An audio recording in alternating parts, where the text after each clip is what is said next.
জি আজকাল তো দেখা যায় সালামর বিধান যেটা এটা খুব কম, মানুষে সালাম কালাম খুব কম করে। আর সাধারণত যে কয়েকজনে করে তারা মেসাব উসাব ওলা দেখলে বা মনে করেন কোনো মানে মৌলানা দেখলে বিশেষ করিয়া সালাম কালাম করে, তাও এটা খুব কম। আর আমরা ছোটো থাকতে দেখছি সালামর বিধানটা খুব আসলো, হ্যাঁ, যে কেউ মানুষের বয়স্ক মানুষ দেখলেও সালাম করতো, কিন্তু এই বিধানটা কম। তে আসল আজকের কথা হইল গিয়া যে অনেক মানুষ আছে দেখা যায় কেউ উজুর মধ্যে আসইন, উজু হলিতরা উজুর মধ্যে ব্যস্ততা হয়তো উজুর দোয়াও হলিতরা।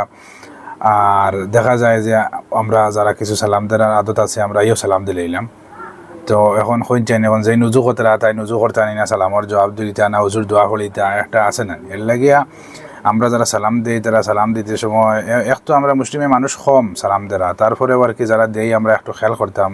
হ্যাঁ, এই সময় আমরা সালাম দিতাম না, যদি কেউ উজুর তখন তাহলে তাই ডিস্টার্ব করতাম না, তাই উজু করতা।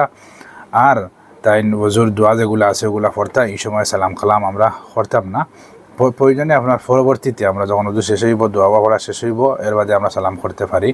হ্যাঁ, তো এই সময় আমরা সালাম কালাম করতাম না। আর এই সময় সালাম দিলেও যে উজু করতা তা উচিত হইল কি তাই সালামর জবাব লইতা না, বরং তাই উজু করতা এবং অজুর যে দোয়া যেগুলো আছে ও দোয়াগুলা পড়তে থাকতা। তাই না আর আপনার সালামর প্রতি খেয়াল করতা না, একটু সালাম দেনেওয়ালায় দিতা না, আর দিলে সালাম জবাব লনেওয়ালায় লইতা না, তাই উজুর মধ্যে লিপ্ত থাকতা, উজু করতা, উজু দোয়া যেগুলো আছে ওগুলো আদা করতা। তো আমরা যারা মধ্যে এই আদত আছে, আমরা যারা যে সালাম দিতেওয়ালা অ্যাডভান্স হয়েছে আর কি, যে কোনো হালতে আমরা সালাম দিলাই আমরা একটু খেয়াল করতাম যে কোন সময় সালাম দেওয়া যায়, কোন সময় সালাম না দেওয়া বালা উত্তম, ওটা আমরা খেয়াল করতাম এবং আমরা আমল করার চেষ্টা করতাম। যারা সালাম দেই না তারা বেশ করে সালাম দিতাম। সালামর বহুত ফায়দা আছে।